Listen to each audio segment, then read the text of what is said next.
থাকতে পারলেন না তিনি। তাই গোবিন্দ দুটো তুলসী পত্র নিজের চরণ দুটিতে নিয়ে একটি তুলসী পত্র ফেরত দিয়ে দিলেন আর অদ্বৈত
হঠাৎ কে যেন জানালো তোমার কাছে যাচ্ছি।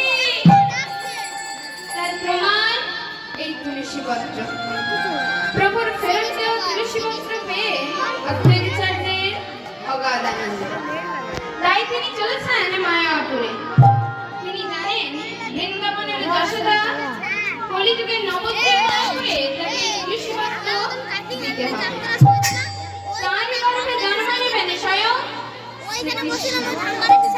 আচ্ছা, এই এতক্ষণ এই অদ্বৈতাচার্যের কথা বলে দিলাম। অনেকের না হয় মনে হবে অদ্বৈতাচার্য না হয় দেবাদেব মহাদেব, কিন্তু শ্রীকৃষ্ণ মহাদেবকে কখনো কথা দিয়েছিলেন আমি কলিযুগে যাব? কথা দিয়েছিলেন দাপর যুগে শ্রীধাম বৃন্দাবনে।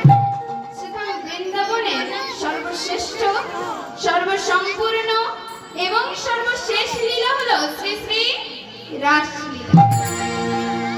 সেই রাসমণ্ডলীতে শ্রীকৃষ্ণ যখন অনঙ্গবর্ধন মুরলীধ্বনি করলেন, সেই শব্দ শুনে ব্রজের গোপীরা এসে নৃত্য শুরু করে দিল। পুরুষে মত্ত হয়ে দেবগণ নৃত্য শুরু করে দিলেন। চলে এলেন বৃন্দাবনে। কি দর্শন করতে? রাস দর্শন।